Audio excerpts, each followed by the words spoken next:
ज्ञान एवं पाठ्यक्रम में। इससे पहले हमने पाठ्यक्रम के जो निर्माण के सिद्धांत थे उन सिद्धांतों को हमने पढ़ा है। अभी इसी क्रम में आगे जैसे पाठ्यक्रम निर्माण के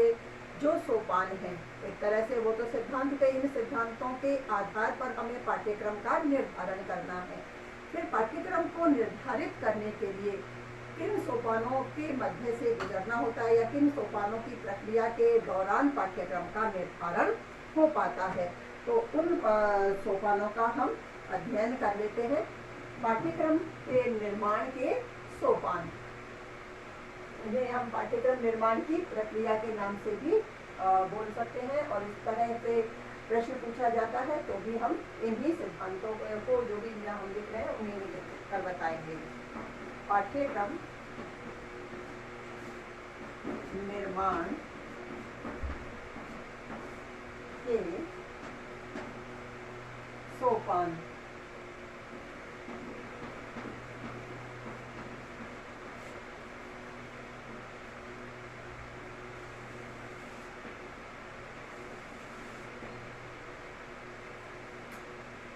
पाठ्यक्रम निर्माण के सोपान में जैसे सबसे पहले हम अब तक जो हमने सिद्धांत पढ़े हैं उनमें जो हमने पढ़ा था कि किस तरह से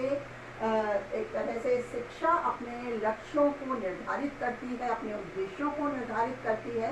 कि बालकों को किस दिशा में किस प्रकार की शिक्षा प्रदान की जानी चाहिए, जिससे आने वाले, जैसे हमने सिद्धांत में पढ़ा था कि किस तरह से शिक्षा बालकों को भावी जीवन में एक तरह से उपयोगी सिद्ध होती है या उपयोगिता की दृष्टि से ये शिक्षा प्रदान की जाती है, जिससे बालक भावी जीवन में अपने जीवन को सफलता से संचालित कर सके। तो इसी दृष्टि से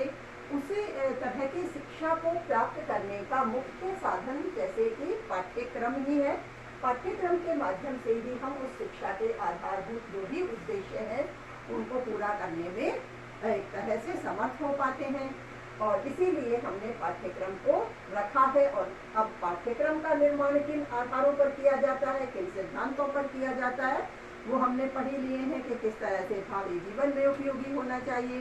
किस तरह से शैक्षिक लक्ष्यों की प्राप्ति में काम होना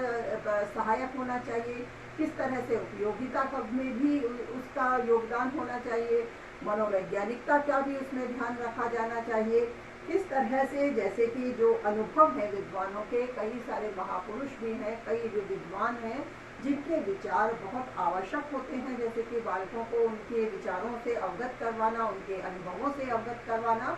आवश्यक होता है। इस दृष्टि से किस तरह से अनुभव को भी पाठ्यक्रम में शामिल किया जाता है। फिर इसी प्रकार से जैसे बालक, क्योंकि वह परिवार का एक हिस्सा होता है, एक सदस्य होता है, परिवार से वह समाज से जुड़ा होता है, राष्ट्र से जुड़ा होता है, तो किस तरह से सामाजिकता का भी उसे ध्यान रखना है। वह क्योंकि एक सामाजिक प्राणी है और समाज में रहकर किस प्रकार के व्यवहार को उसे एक तरह से व्यवहत करना होता है, इस दृष्टि से उसे सामाजिक प्राणी के कर्तव्यों का ज्ञान भी किसके माध्यम से दिया जाता है, पाठ्यक्रम के माध्यम से। ये हम इस तरह से भी कह सकते हैं कि जैसे यह सब ज्ञान शिक्षा के माध्यम से प्रदान किया जाता है, और शिक्षा प्रदान करने का माध्यम या साधन क्या है, पाठ्यक्रम है। तो इसी पाठ्यक्रम के आधार पर हम इन समस्त उद्देश्यों को, समस्त लक्ष्यों को प्राप्त कर पाते हैं। अब उसी क्रम में हम इस पाठ्यक्रम को पढ़ रहे हैं कि इस तरह के जो इसके निर्माण के सिद्धांत रहे हैं, तो हम पाठ्यक्रम को जब तैयार करेंगे तो उसके कौन से सोपान रहेंगे। तो सबसे पहले जैसे हम पाठ्यक्रम निर्माण की एक बात करें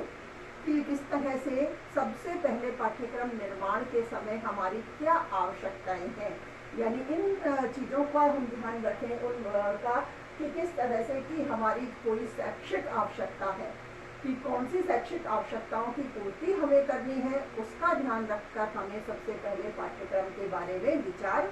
करना होता है। जैसे यदि हम बात करें कि जैसे पाठ्यक्रम का निर्माण कार्य एक बिल्कुल विशेष कार्य है, कोई सरल आसान कार्य नहीं है, एक मुख्य और विशेष कार्य ही इसे हम कह सकते हैं, क्योंकि पाठ्यक्रम के आधार पर ही एक दिशा निर्देश निर्धारित होता है या शिक्षा का मुख्य आधार भी निर्धारित होता है कि अमुक क्षेत्र में किस प्रकार की शिक्षा बालक को प्रदान की जानी है और उसे शिक्षा को प्राप्त करने के लिए किस प्रकार के विशेष पाठ्यक्रम की आवश्यकता होती है। तो इसीलिए हम इसे एक विशेष प्रकार का कार्य भी कह सकते हैं। इसके लिए जो भी प्राप्त किए जाने वाले उद्देश्य हैं, अधिगम अनुभव है, और किस प्रकार की जो भी पाठ्यक्रम की क्रियाएं हैं, जो भी छात्रों के द्वारा, जैसे किस तरह से उन पाठ्यक्रम क्रियाओं के माध्यम से छात्रों में जो भी व्यवहारिक परिवर्तन किए जाने हैं, तो उनका मुख्य आधार भी क्या रहेगा? पाठ्यक्रम ही रहेगा। तो इसी आधार को ध्यान में रखते हुए हमें पाठ्यचर्या का निर्माण करना चाहिए, और पाठ्यचर्या के विकास से ही हम छात्रों के एक तरह से उनके भविष्य के निर्धारण की प्रक्रिया को भी एक आवश्यक रूप से या कहें कि जैसे आवश्यक रूप से सरल और सुगम बना देते हैं, क्योंकि उसके आधार पर बालक अपने दिशा निर्देशों को भी निर्धारित करने में सक्षम हो पाते हैं। इन्हीं सब बातों को हम जैसे पाठ्यचर्या के निर्माण के समय या कहें कि पाठ्यक्रम के निर्माण के समय हम जो भी निर्णय लेते हैं, तो उस प्रकार के निर्णय लेने से संबंधित जो भी हमारे कार्य हैं, वो सब हम किस में रखेंगे? पाठ्यक्रम निर्माण के सोपान के अंतर्गत रखेंगे। तो जैसे सबसे पहले मैंने आपको बात बताई कि किस तरह से हम पाठ्यक्रम का निर्माण करते हैं, तो हम सबसे पहले शैक्षिक आवश्यकता का ही ध्यान रखते हैं कि किस तरह की शिक्षा की आवश्यकता बालक को है। तो उस आवश्यकता का निर्धारण सबसे पहले करेंगे, और उस आवश्यकता के अनुसार ही उसी प्रकार के पाठ्यक्रम के निर्माण के बारे में विचार करने का कार्य या निर्णय लेने का कार्य किया जाएगा। तो इसका जो हम प्रथम सोपान कहें या कि पहला सोपान क्या होगा? शैक्षिक आवश्यकताओं का निर्धारण। शैक्षिक आवश्यकताओं का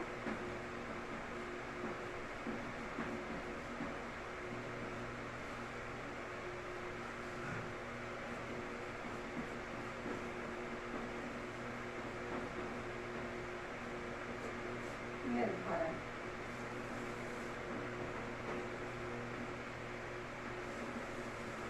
अब शैक्षिक आवश्यकताओं में भी अलग अलग छात्रों की अलग अलग आवश्यकताएं हो सकती हैं। जैसे कि हमने कहा कि बालक भी एक तरह से सामाजिक प्राणी ही होता है। समाज में रहकर विभिन्न आवश्यकताएं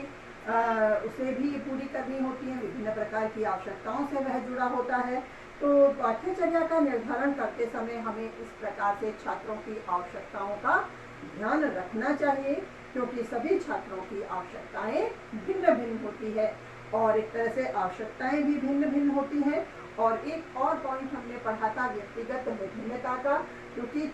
जो छात्र होते हैं, तो जो सभी छात्र हैं वो भी समान नहीं होते, उनकी जैसे आवश्यकताएं भिन्न होती हैं, इसी प्रकार से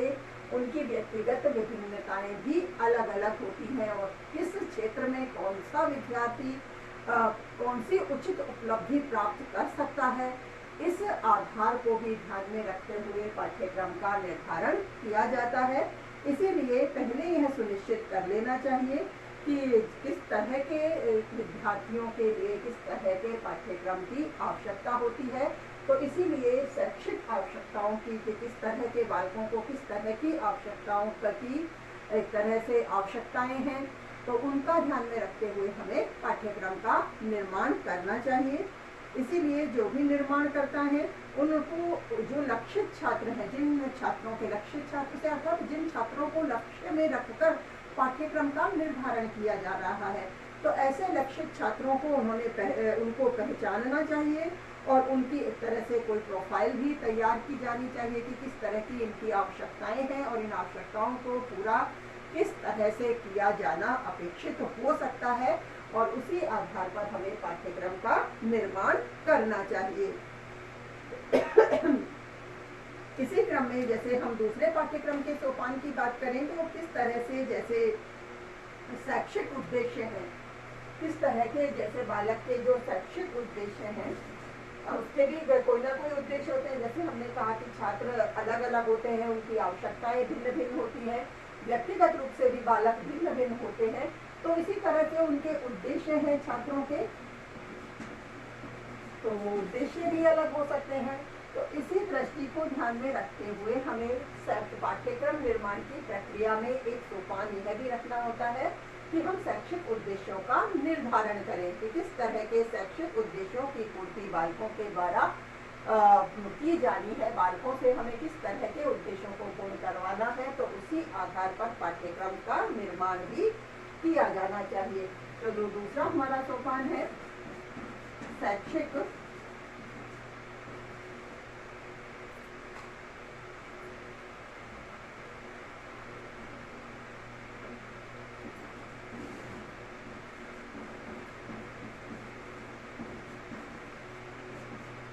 शैक्षिक उद्देश्यों का निर्धारण।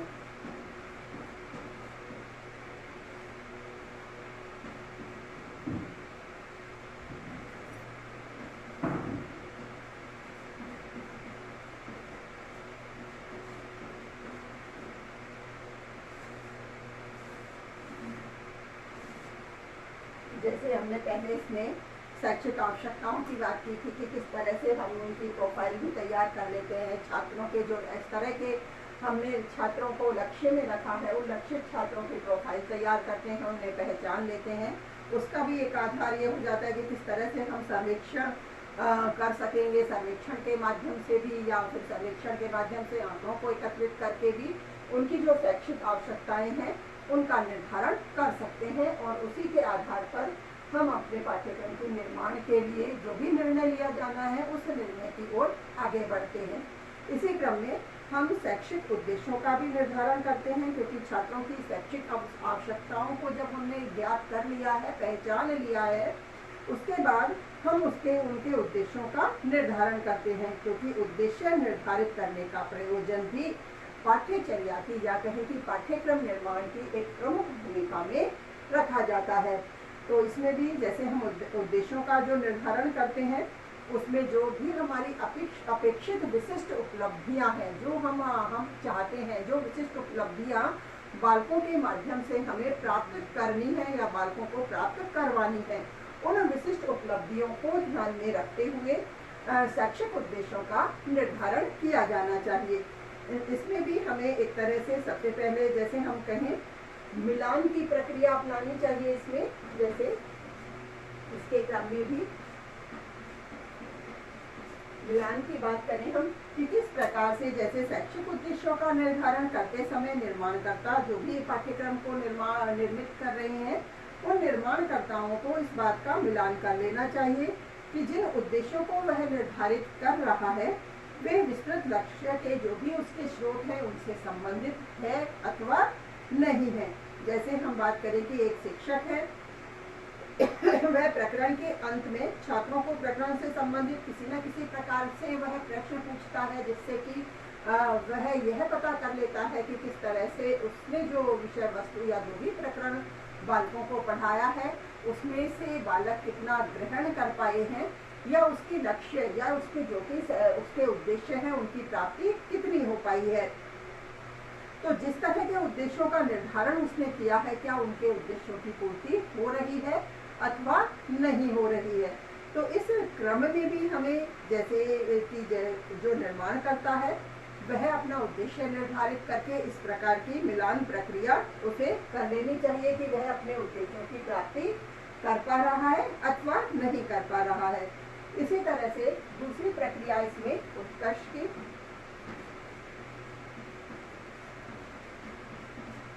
दूसरी प्रक्रिया हम उत्कर्ष से संबंधित अपनाएंगे कि किस तरह से जो विद्यार्थी हैं पाठ्यचर्या के निर्माण में जो भी कहें कि वर्तमान में या फिर भावी जीवन में किस तरह से बालकों के लिए यह जो पाठ्यक्रम है पाठ्यचर्या है कितना महत्व रखती है। इसलिए समय समय पर पाठ्यचर्या को और उसके उद्देश्यों को वर्तमान से जोड़कर या कहें वर्तमान से संबंधित करके उनका निर्धारण किया जाना चाहिए, क्योंकि वर्तमान की आवश्यकताओं को पूरा करना भी पाठ्यक्रम से एक तरह से अपेक्षित रहता है और उस अपेक्षा के अनुसार ही शैक्षिक उद्देश्यों की प्राप्ति की जानी चाहिए। इसीलिए शैक्षिक उद्देश्यों के निर्धारण में इस उत्कर्षता का भी ध्यान रखा जाना चाहिए। इसमें जैसे कि मनुष्य का जीवन है किस तरह से शिक्षा की गुणवत्ता के आधार पर और उसमें श्रेष्ठता लाई जा सकती है, तो इस तरह की श्रेष्ठता के निर्धारण के लिए भी हमें शैक्षिक उद्देश्यों में प्रारंभिक रूप से या कहें कि पहले से ही इसका निर्धारण भी किया जाना चाहिए। अब हम बात करें कि उद्देश्य के जो कथन हमने लिखे हैं, जैसे तीसरा पॉइंट हमने इसमें लिख लेते हैं कथन, कि किस तरह के जैसे हमने कथन लिए हैं शैक्षिक उद्देश्यों को निर्धारित करने में, तो ये किस तरह से स्पष्ट होने चाहिए, क्योंकि स्पष्ट और तार्किक होने से ही जो भी छात्र हैं, जो निर्दिष्ट छात्र हैं, वो अपनी निष्पत्तियों को आसानी से समझ सकते हैं कि क्या उन्हें उपलब्धि करनी है, किस तरह की किस क्षेत्र में किस प्रकार की उपलब्धि उन्हें प्राप्त करनी है, उन उपलब्धियों को वो समझ सकेंगे। इस तरह के हमें कथन भी यहाँ स्पष्ट व तार्किक रूप से लिखे जाने चाहिए। और उद्देश्य कथन में अस्पष्टता होने से छात्र और शिक्षक दोनों ही भ्रमित हो सकते हैं, इसलिए हमें इनकी स्पष्टता का भी ध्यान रखना चाहिए। स्पष्टता का ध्यान रखना चाहिए। ठीक है, इसी तरह से जो उपयुक्तता की बात करें इसमें आगे हम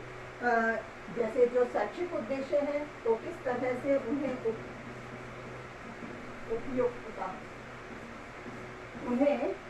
उपयुक्त भी हम रखें, उचित रूप से ठीक रूप से उनका वर्गीकरण किया जाए, तार्किक रूप से उनका वर्गीकरण किया जाए। तो जो भी शैक्षिक उद्देश्य है उनका निर्धारण करते समय, निर्माण करते समय हमें छात्रों की आवश्यकताओं और रुचियों का ध्यान रखना चाहिए और उनकी आवश्यकताओं और रुचियों के अनुसार ही हमें शैक्षिक उद्देश्यों का निर्धारण करना चाहिए और इसी क्रम में हमें उनका वर्गीकरण, तार्किक रूप से वर्गीकरण भी करना चाहिए। तार्किक वर्गीकरण ये शैक्षिक उद्देश्यों में ही हम पढ़ रहे हैं कि किस तरह से मिलान, उत्कर्ष, कथन, उपयुक्तता और तार्किक वर्गीकरण, है ना, इनका ध्यान रखते हुए हमें शैक्षिक उद्देश्यों का निर्धारण करना चाहिए। जैसे शैक्षिक उद्देश्यों का वर्गीकरण हम तार्किक रूप से करते हैं और इस वर्गीकरण में सामान्य विचार के आधार पर जैसे संज्ञानात्मक, भावात्मक और मनोक्रियात्मक,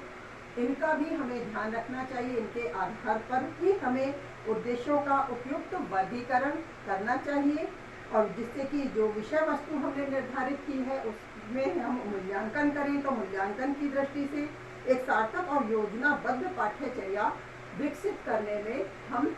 सहायक हो सके या उस पाठ्यचर्या को विकसित करने में ये शैक्षिक उद्देश्य सहायक हो सके। इसके बाद ही एक और पॉइंट इसमें हम पढ़ लेते हैं पुनरीक्षण। 4 हो गए, ये 5वां था ना, अब 6वां है पुनरीक्षण।